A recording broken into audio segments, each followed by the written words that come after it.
अच्छी पुस्तक हजार दोस्तों के बराबर होती है, जबकि एक अच्छा दोस्त एक लाइब्रेरी के बराबर होती है। सो गाइस, आज हम लोग स्टार्ट करते हैं। आप लोगों के लिए मैं लेकर आया हूं class 11 Hindi elective chapter number 2। हम लोगों ने बहुत ही अच्छी तरह से थ्योरी पार्ट को कर चुके हैं और आज जो हम लोग करने वाले हैं आप लोगों के लिए मोस्ट इंपॉर्टेंट क्वेश्चन होंगे चैप्टर 2 के रिगार्डिंग। सो स्टूडेंट, ये जो हम लोग कर रहे हैं आपके एग्जाम के पॉइंट ऑफ व्यू से 100% सिलेक्टेड क्वेश्चन होंगे। ये जो हम लोग कर रहे हैं यहाँ पे 2010 से लेकर 2022 तक जितना भी क्वेश्चन आपके पेपर में पूछे गए हैं उन सब प्रश्नों को मैं आज लेकर आया हूं। मैं उम्मीद करता हूं कि जिस तरह से हमारे एप्लीकेशन पे आप लोगों के लिए पढ़ाई हो रहा है उन सब को अगर आप अच्छी तरह से करते हैं तो उम्मीद करते हैं कि आपका जो 80 मार्क्स का जो अभी एग्जाम होने वाले हैं उसमें आप 80 में 80 मार्क्स 100% लाएंगे। जब हमारे प्लेटफॉर्म के टीचर जो भी क्वेश्चन आप लोगों को प्रोवाइड करें उन सब क्वेश्चनों को जब आप अच्छे ढंग से पढ़ेंगे तो उम्मीद करते हैं कि आप 80 में से 80 मार्क्स ला सकते हैं। सो स्टूडेंट, आपको करना यह है कि आपको हमारे एप्लीकेशन पे यानी जो भी स्टूडेंट एडमिशन कर चुके हैं उनके लिए तो नहीं है, जो एडमिशन नहीं किया अभी तक उनके लिए ये इंफॉर्मेशन है कि अगर आप में से कोई क्लास 11 में है और अभी तक एडमिशन नहीं करवाए हमारे ऐप के माध्यम से, जहां पे हमारे एप्लीकेशन के माध्यम से मात्र 249 रुपीज में ड्यूरेशन आप लोगों के लिए क्लास 11 का पूरा कोर्स प्रोवाइड किए जा रहे हैं। अगर आप में से कोई अभी तक एडमिशन नहीं करवाए तो डिस्क्रिप्शन पे यानी इस वीडियो के डिस्क्रिप्शन पे एप्लीकेशन ऐप का लिंक दिया हुआ है, वहां से जाकर आप अच्छी तरह से डाउनलोड कर सकते हैं। सो स्टूडेंट, इसी तरह से अगर वीडियो पाना चाहते हैं तो चैनल पर नया है तो चैनल को सब्सक्राइब करके बेल आइकन को प्रेस करें और साथ ही साथ उस स्टूडेंट तक इस वीडियो को सेंड करें जो क्लास 11 में अभी जस्ट एग्जाम देने के लिए तैयारी कर रहे हैं। अभी जो हम लोग डिस्कस करेंगे वो आपके होंगे 2010 से 2022 तक जितने भी प्रश्न पूछे गए हैं चैप्टर 2 से रिलेटेड उन सब क्वेश्चनों को मैं लेकर आया हूं। तो चलिए, उम्मीद करते हैं कि इसी तरह से आपके पेपर में क्वेश्चन छपने वाले हैं। और जैसा कि पहला क्वेश्चन आप देख सकते हैं कि हम लोग जो डिस्कस करें उस टॉपिक का नाम है दोपहर का भोजन। सबसे पहले आपको जो पता होना चाहिए कि किसके बारे में आज हम लोग डिस्कस कर रहे हैं, दोपहर का भोजन। इस टॉपिक का नाम है दोपहर का भोजन। अगर आप में से कोई अभी तक नहीं देखे इसका थ्योरी पार्ट तो आप अच्छी तरह से डिस्टेंस देखिए। सबसे पहले थ्योरी पार्ट को मैंने बहुत ही अच्छी तरह से समझा के रखा हूं, आप प्ले लिस्ट में जाकर आप अच्छी तरह से देख सकते हैं। तो चलिए हम लोग क्वेश्चन को रिमूव करते हैं। पहला क्वेश्चन आपके सामने इसी तरह से क्वेश्चन पूछेंगे कि दोपहर का भोजन के लेखक कौन है।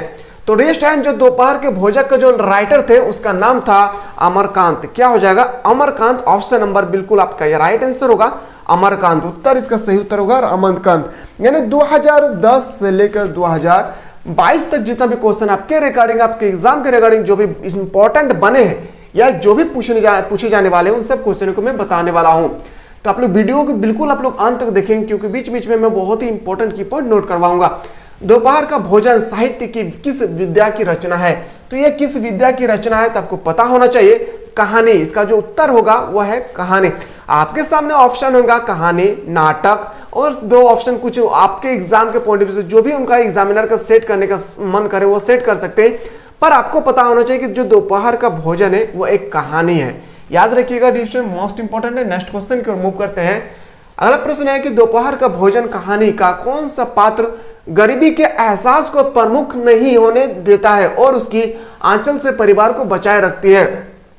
यानी कौन सा ऐसा कैरेक्टर है, कौन सा ऐसा बेस्ट बिहेवियर है जिसके कारण परिवार को जब भूखमरी की अवस्था में आ जाते हैं तो परिवार को टूटने से बचाते हैं? उसका जो इस कैरेक्टर का मेन जो कैरेक्टर थे उस कैरेक्टर का नाम है सिद्धेश्वरी। याद रखिएगा, सिद्धेश्वरी नहीं पूरे परिवार को जकड़ कर रखे थे क्योंकि उन सभी को पता होने नहीं दिया था अभी तक कि हमारे यहाँ पे कोई सामान का अभाव पूर्ण हो गया है। सिद्धेश्वरी का मंझला लड़का मोहन, यानी उसका जो मंझला लड़का नाम था वह है मोहन, किसकी प्राइवेट इम्तिहान देने की तैयारी कर रहा था। जो मोहन थे वह हाई स्कूल की प्राइवेट तैयारी के लिए तैयारी कर रहे थे। याद रखिएगा, ऑप्शन नंबर याद रखिएगा हाई स्कूल। अगला क्वेश्चन को और मूव करते हैं। अगला प्रश्न है कि दोपहर का भोजन कहानी के मुख्य पात्र सिद्धेश्वरी के छोटे लड़के का नाम क्या था? जिस कहानी में जो उनका लड़का थे सिद्धेश्वरी का 3 लड़के थे। एक लड़का डिस्टेंस याद रखिएगा, पहला बड़ा लड़का, दूसरा मंझला लड़का और तीसरा छोटका लड़का। तो आपसे पूछा गया कि जो उसका छोटा लड़का था उसका नाम था प्रमोद। क्या नाम था? प्रमोद उनके नाम थे। इस कैरेक्टर का मेन पार्ट भी इसी को हम लोग कहते हैं। सिद्धेश्वरी इस कैरेक्टर का सबसे इंपॉर्टेंट है डिस्टेंस, इसीलिए इसको पढ़ना बहुत ही जरूरी है। सिद्धेश्वरी हाय राम बोलकर जमीन पर क्यों लेट गई? जब सिद्धेश्वरी का घर में जब किसी की नौकरी छूट जाने के कारण वह जब हाय राम बोलकर जब जमीन पर लेट जाती है, उसके कारण बताना। उसका कारण था क्या कि खाली पेट पानी कलेजे में लगने के कारण, खाली पेट पानी कलेजे से लगने के कारण जो सिद्धेश्वरी है वह हाय राम कहकर जमीन पर लेट गए थे। अगला क्वेश्चन की ओर मूव करते हैं और अगला प्रश्न है कि घर में मक्खियों को भिन्न भिन्न पंक्ति में घर की कैसी अवस्था का संकेत मिलता है? तो इसका जो संकेत मिलता है वह है दृष्टियाता। क्या होगा? दृश्यता। ऑप्शन याद रखिएगा, उसका उत्तर होगा, ध्यान रखिएगा, इसी तरह से आपके पेपर में छपने वाले हैं। सो स्टूडेंट आगे क्वेश्चन को मूव करने से मैं बता दूं सबसे पहले कि अगर आप क्लास 11 से रिलेटेड है और आप अच्छी तरह से चाहते हैं कि सर हमें अच्छा अंकों से पास होना है, अच्छा मार्क्स लाना है, तो आप लोगों के लिए ये झारखंड का नंबर 1 स्टडी चैनल है क्लास 11 के लिए, जिसमें आप लोगों के लिए हमारे एप्लीकेशन यानी हमारे ऐप के माध्यम से आप लोगों के लिए मात्र 249 रुपीज में आप लोगों के लिए ये बैच न्यू बैच स्टार्ट किया गया है। यानी इस बैच में आप लोगों के लिए वो क्वेश्चन प्रोवाइड किए जा रहे हैं जो आपके एग्जाम में, जो अभी जब एग्जाम है आपके 2023 में जो भी क्वेश्चन बनेंगे इन टॉपिक से रिलेटेड, उन सब क्वेश्चनों को आपको इसमें प्रोवाइड किए जा रहे हैं, उस क्वेश्चन को बताए जा रहे हैं ताकि आप अच्छा से डिस्टेंस पढ़कर अच्छे अंकों से पास हो सके। तो अगर आप चाहते हैं कि सर हमें भी अच्छे अंकों से पास होना है तो डिस्क्रिप्शन पे हमारे ऐप का लिंक दिया हुआ है, वहां से जाकर आप डाउनलोड करके अगर कोई भी प्रॉब्लम हो तो नीचे दिए गए जो नंबर है उसमें आप लोग व्हाट्सअप करके अधिक से अधिक जानकारी प्राप्त कर सकते हैं। सो इसमें बार बार कह रहा हूँ अगर आपको अच्छी तरह से तैयारी करना है, आपको लग रहा है कि सर हमें अच्छे मार्क्स लाना है, हमें अपने माँ बाप का नाम रोशन करना है, तो आप लोग जल्द से जल्द मात्र 249 रुपीज में आप पूरा क्लास 11 का पूरा कोर्स प्रोवाइड कर रहे हैं हमारे इस प्लेटफॉर्म के टीचर। तो बहुत सारे स्टूडेंट इस प्लेटफॉर्म से जुड़ चुके हैं। अगर आप में से कोई अभी तक नहीं जुड़े हैं तो इस वीडियो को ज्यादा से ज्यादा शेयर करें, क्योंकि ये डिस्ट्रिक्ट अभी न्यू बैच स्टार्ट किया गया है आपके एग्जाम जो अभी जस्ट होने वाले हैं उसके रिगार्डिंग। तो चलिए हम लोग अब अगला क्वेश्चन को मूव करते हैं और अगला प्रश्न था आपके सामने कि दोपहर का भोजन मुख्यतः किस वर्ग की कहानी है? ये जो किस वर्ग की कहानी है, ये क्वेश्चन 2022 के एग्जाम पूछा गया था, मध्य वर्ग की कहानी है। किस कहानी की? मध्य वर्ग की कहानी है। मोस्ट इंपोर्टेंट होगा आपके एग्जाम के पॉइंट ऑफ व्यू से। अगला क्वेश्चन को मूव करते हैं। सिद्धेश्वरी, याद रखेगा जो सिद्धेश्वरी का बड़ा लड़का उसका नाम था रामचंद्र, स्थानीय दैनिक समाचार पत्र में क्या काम सीख रहा था? यानी उसका बड़ा लड़का का नाम था रामचंद्र, याद रखिएगा स्टूडेंट। तो वह काम कर रहे थे किसके बारे में? प्रूफ रीडिंग का। वह काम कर रहे थे प्रूफ रीडिंग। ऑप्शन याद रखिएगा, उत्तर होगा प्रूफ रीडिंग। अगला प्रश्न की ओर मूव करते हैं। अगला प्रश्न है कि दोपहर का भोजन कहानी के मुख्य पात्र सिद्धेश्वरी के पति का क्या नाम था? तो उनके पति के जो मेन कैरेक्टर थे वो पति नाम था मुंशी चंद्रिका प्रसाद। क्या हो जाएगा? इसका उत्तर होगा मुंशी चंद्रिका प्रसाद। एक ही क्वेश्चन को आप लोगों को वो डिस्कशन नोट करना है। मैं उम्मीद करता हूं कि अगर इस तरह से आप अच्छी तरह से अगर सभी सब्जेक्ट को अगर इस तरह से क्लियर कर लेते हैं, पहले थ्योरी पार्ट फिर ऑब्जेक्टिव क्वेश्चन फिर आप लोग अगर आप लोग सपोर्ट करें तो आप लोगों के लिए मैं और भी इंपॉर्टेंट क्वेश्चन हर एक सब्जेक्ट में लेकर आने वाला हूं। तो जल्द से जल्द इस वीडियो को शेयर करें। और अगर आप में से कोई चाहते हैं कि सर लाइव क्लासेस होनी चाहिए, लाइव क्लासेस में ये सब डिस्कस होना चाहिए, तो कमेंट सेक्शन में जरूर कमेंट करें। मैं ये सब जो अभी बता रहा हूं VOD बैच वो आपको लाइव क्लासेस में भी बताने की कोशिश करूंगा। तो चलिए अगला क्वेश्चन है कि मालूम होता है अब बारिश नहीं होगी, यह बात मुंशी जी ने किससे कहा? तो ये मुंशी जी ने कहा था किससे? अपने वाइफ यानी सिद्धेश्वरी से। याद रखिएगा, इसका उत्तर होगा सिद्धेश्वरी। अगला क्वेश्चन की ओर मूव करते हैं। अगला प्रश्न है कि विवाह की कलरकी से किनकी चटनी हुई? यानी चालाकी से जो है चटनी हुई थी, इसका जो चटनी हुआ था इसका बिल्कुल सही उत्तर होगा क्या? मुंशी चंद्रिका प्रसाद। ऑप्शन नंबर याद रखिएगा, मुंशी चंद्रिका प्रसाद। चलिए अगला क्वेश्चन की ओर मूव करते हैं। अगला प्रश्न है कि दोपहर का भोजन कहानी के महिला पात्र का नाम क्या था? इस महिला पात्र का जो नाम था वह है सिद्धेश्वरी। क्या नाम था महिला पात्र का? इसका उत्तर होगा सिद्धेश्वरी। अगला क्वेश्चन की ओर मूव करते हैं। अमरकांत ने कहानी कैसी परिवार पर आधारित है? ये जो अमरकांत की जो कहानी है, ये कहानी किस परिवार पर आधारित है? तो यह परिवार जो आधारित है वो मध्य वर्गीय परिवार। किससे आधारित है? मध्य वर्गीय परिवार। उत्तर होगा मध्य वर्गीय परिवार। अगला प्रश्न की ओर मूव करते हैं। अगला प्रश्न है कि सिद्धेश्वरी थे उनका छोटा पुत्र का नाम एवं उम्र कितना है? यह भी क्वेश्चन 2019 के पेपर में पूछे गए थे कि जो भी सिद्धेश्वरी थे उनके छोटे पुत्र जो थे उनका नाम और उनका एज कितना है, यानी इसकी आयु कितनी है। इस क्वेश्चन का बिल्कुल सही उत्तर होगा प्रमोद उनका नाम था और उनका उम्र था 6 साल का। उसका उत्तर होगा प्रमोद एवं इसका उम्र थे 6 साल। अगला क्वेश्चन को मूव करते हैं। सिद्धेश्वरी ने गली से किसे आते हुए देखा? जो सिद्धेश्वरी है उन्होंने गली से किसे आते हुए देखा? इन सबको हम लोग अच्छी तरह से डिस्कस कर चुके हैं, इसलिए इसका आंसर होगा अपने बड़े लड़के रामचंद्र को। किसको? रामचंद्र को। अगला क्वेश्चन की ओर मूव करते हैं। अगला प्रश्न है, इन कहानी में लेखक ने किसका चित्रण किया है? इस कहानी में जो चित्रण किए थे वह है समाज में गरीबी को उजागर करते हुए संघर्ष। अगला क्वेश्चन को मूव करते हैं और अगला प्रश्न है कि सिद्धेश्वरी के मंझले बेटे का नाम क्या था? जो सिद्धेश्वरी है उसके मंझले बेटे का नाम क्या था? तो सिद्धेश्वरी के जो मंझले बेटा थे उसका नाम था मोहन। क्या थे? मोहन उसका छोटा बेटे का नाम था, यानी मंझला बेटा जो दूसरा नंबर में था वह दूसरा नंबर पे थे, वह मंझला बेटा उसका नाम था। अगला क्वेश्चन को मूव करते हैं। सोडेस्टोन आपके पेपर में भी इसी तरह से छापने वाले हैं प्रश्न, तो उम्मीद करते हैं इन सब क्वेश्चनों का अगर आप अच्छे ढंग से कर लेते हैं तो आपसे पेपर में कैसे भी क्वेश्चन पूछा जाए आपसे एक भी प्रश्न नहीं छूटने वाले हैं। पर शर्त है आपको करना क्या है, सबसे पहले आपको थ्योरी पार्ट देखना है। अगर आप में से कोई अभी तक थ्योरी पार्ट को नहीं देखे तो सबसे पहले मैं उम्मीद करता हूं कि आप सबसे पहले थ्योरी पार्ट को देखें। अगर आप थ्योरी पार्ट को आप अच्छी तरह से समझ गए तो एक भी प्रश्न आपसे छूटने वाले नहीं है। रामचंद्र की उम्र कितनी थी? जो रामचंद्र है उनकी उम्र कितनी थी? उनका उम्र था 21 वर्ष का। कितना उम्र था? 21 वर्ष का। अगला क्वेश्चन को मूव करते हैं।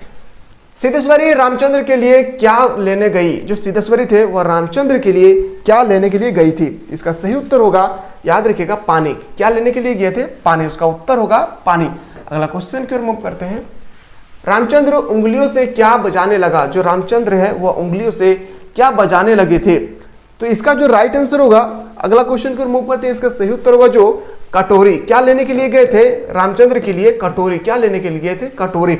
यह भी क्वेश्चन 2021 के पेपर में भी डायरेक्ट छपे थे, तो उम्मीद करते हैं कि इसी तरह से आपसे भी डायरेक्टली क्वेश्चन पूछे जाने वाले हैं। तो अगर आप लोग चाह रहे हैं कि सर हम लोगों को इसी तरह से क्वेश्चन प्रोवाइड करें हमारे एग्जाम के रिगार्डिंग, तो आप लोगों के लिए हमारे एप्लीकेशन ने आप लोगों के लिए मात्र 249 रुपीज में हमारे एप्लीकेशन पे, यानी 249 रुपीज में हमारे एप्लीकेशन में आप लोगों के लिए स्टूडेंट बहुत बेहतरीन तरीके से इस ऐप के माध्यम से आप क्लास 11 का बहुत ही अच्छी तरह से तैयारी कर सकते हैं। यह झारखंड का नंबर 1 स्टडी चैनल है जिसमें मात्र आप लोगों को 249 रुपीज में क्लास 11 का पूरा कोर्स प्रोवाइड कर रहे हैं। तो आप में से अगर कोई स्टूडेंट अभी तक एडमिशन नहीं करवाए हैं तो जल्द से जल्द स्टूडेंट हमारे एप्लीकेशन को डाउनलोड करके, यानी ये एप्लीकेशन का लिंक इस वीडियो के डिस्क्रिप्शन में आपको मिल जाएंगे, वहां से आप प्लेलिस्ट में आप प्ले स्टोर से डाउनलोड करके आप अच्छी तरह से हमारे साथ कांटेक्ट कर सकते हैं। जैसे कि नीचे जो नंबर स्क्रॉल हो रहे हैं उस नंबर से आप डायरेक्टली पूछ सकते हैं कि सर हमारे इस एप्लीकेशन के माध्यम से हमें क्या क्या